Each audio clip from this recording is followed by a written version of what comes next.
National Security Advisor H.R. McMaster has officially resigned from his role, and according to reports, John Bolton will take his place. Now, previously there was some speculation indicating that H.R. McMaster would get fired by Donald Trump. They had been butting heads on some issues, including Russian collusion.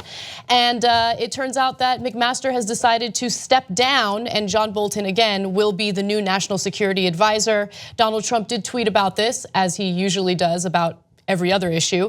He writes, "I am pleased to announce that effective 4/9/18, April 9th, 2018, Ambassador John Bolton will be my new National Security Advisor. I am very thankful for the service of General H.R. McMaster, who has done an outstanding job and will always remain my friend. There will be an official contract or contact handover on April 9th.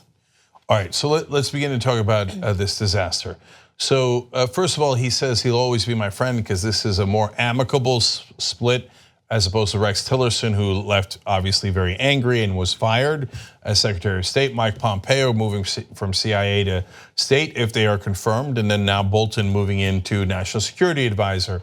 Now, the reality is there's two different reasons why McMaster is leaving. One is Trump won't listen to anyone, and so when McMaster gives advice on Afghanistan, for example, Trump says, no, I don't care and I'm not gonna do that.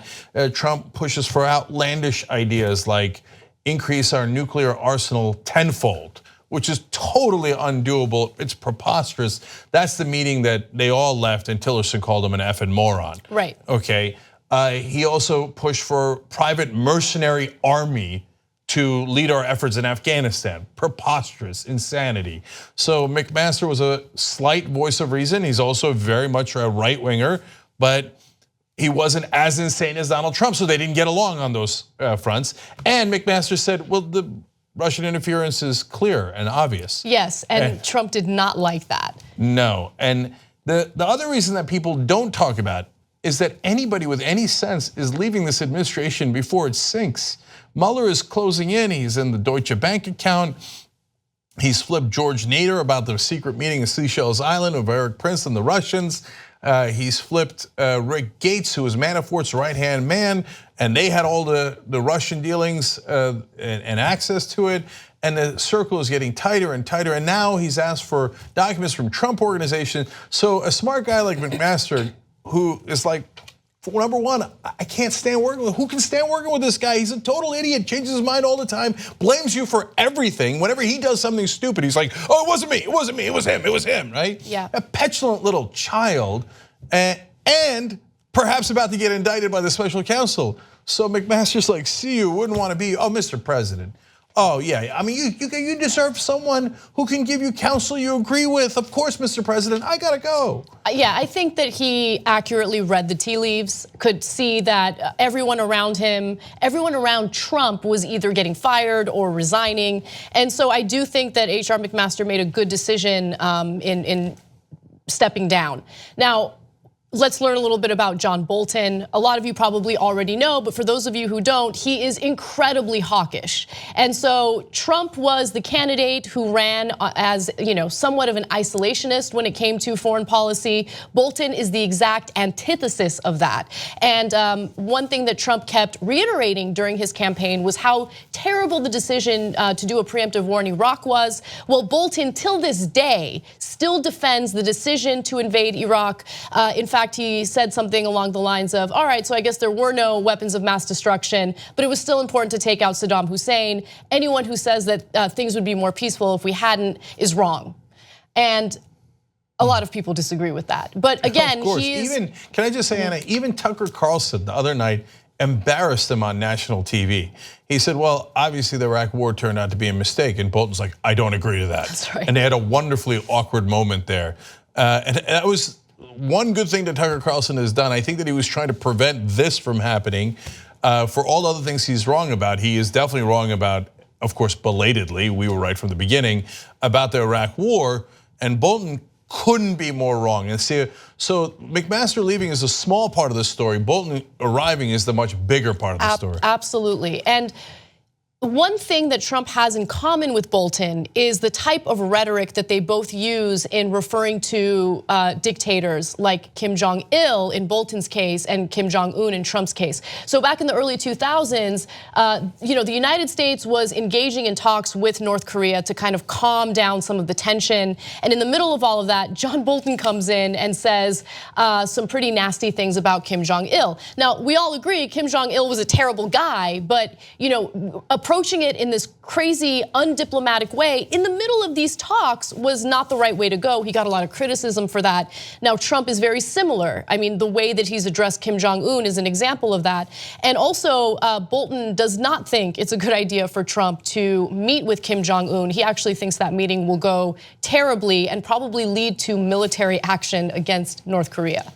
So this is fascinating because I don't know which direction Trump is going to go in regards to foreign policy, which I'll explain in a second, and how long Bolton's going to last. If Bolton lasts a long time, we're in trouble because that means we're going to war. There isn't a war that John Bolton hasn't absolutely fallen head over heels in love with. And he is, I mean, is it fair to characterize him as one of the top 3 neocons in the country? Yes, absolutely. He might be #1. So he loved the Iraq war, still loves it to this day, as Anna explained. He is pushing for the Iran war. Again, literally no one in the country that is a bigger advocate for going to war with Iran than John Bolton. So let's now talk about the different fallouts from that.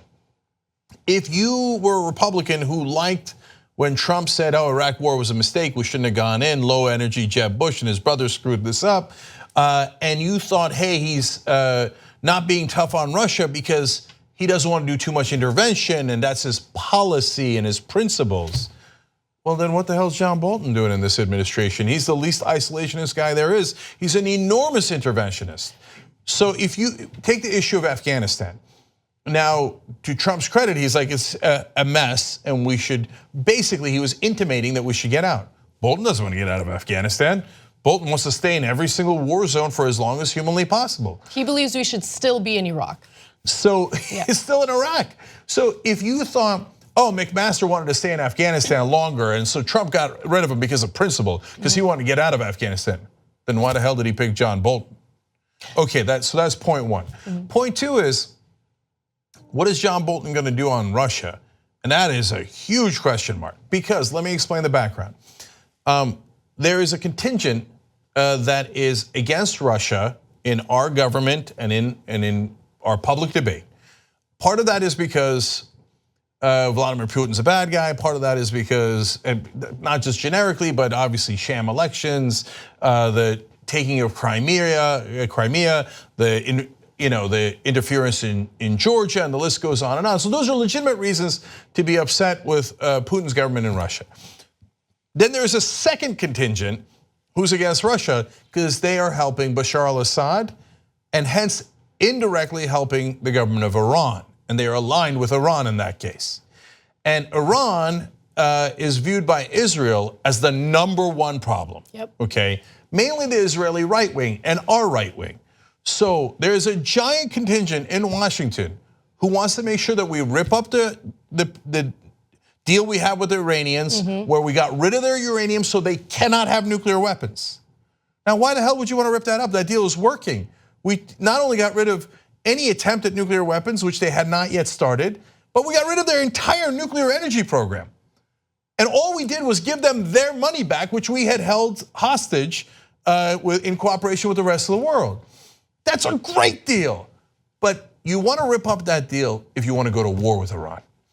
But the problem is Russia's on Iran's side. So that's why I don't know what's going to happen with Bolton and Trump.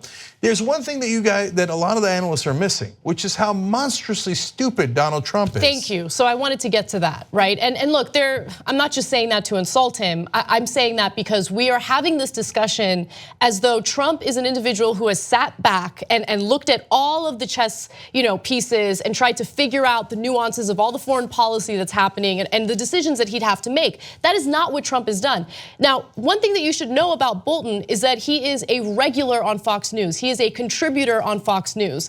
Trump saw Bolton on Fox News, liked the way that he carried himself, and decided that's going to be my national security advisor. Done. He doesn't really know much about Bolton. Now, look, this is obviously my speculation, but remember, we're talking about a president who doesn't like national security briefings. He does not like to sit there and think about foreign policy, so he hasn't looked into all these issues. But Anna, it's not just your speculation, because there's been reports that these are reports from White House insiders saying that he liked Bolton because he kept seeing him on TV. That's right. And by the way, why didn't he pick Bolton in the first place? There were reports out that when he was deciding his cabinet in the first place, he didn't like the way Bolton looked because his mustache looked funny. Right. I was like, that is the dumbest reason not to pick anyone. But thank God, because Bolton's a monster and I don't want him anywhere near the government. But having seen him on Fox News enough, he got past the mustache. This is how this moron is making decisions. Now, why is that relevant? To Anna's point, it isn't just to insult Donald Trump, and everybody knows how stupid he is if you're paying any attention at all and you're not deeply biased, right? Okay, so when Bolton says, rip up the Iran deal, Trump's gonna be like, oh yeah, that's tough. I'm gonna rip that deal up. Ooh, I said it was bad, Obama's bad. Obama did that deal, right? What's in it? Trump doesn't know what's in the deal. What are the ramifications of tearing up that deal?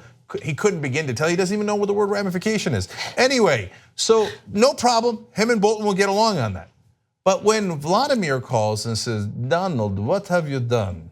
And says, hey, wait a minute, I didn't want you to rip up that deal. And now we got issues. Then what happens between Trump and Bolton? Because Trump will be like, what? Vlad, Iran? Oh, you guys are aligned with Iran. Color me an idiot. I didn't know that. Of course he doesn't know that. So when push comes to shove on Iran, I am going to be very curious to see what happens. Not that he won't rip up the deal. I don't know, maybe Vlad will call him before he does, or maybe after he does.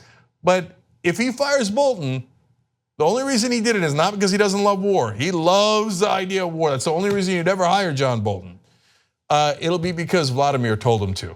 And so that drama for another day. Yeah, it'll be a rare instance where Russia's involvement with Trump would be somewhat of a good thing. Yeah, look, man, when they interfere with elections, terrible. When they're getting the Twitter and the Tumblr, I don't care about, but I do care about the voter rolls and et cetera, right? But when they, if they tell him to fire John Bolton, it'll be the greatest favor Russia ever did for us. Vlad, pick up the phone. If you like this video, bless your heart. We got a lot more where that came from. We do a full show every day, Monday through Friday. Come enjoy it ad-free by becoming a member, tytnetwork.com/join.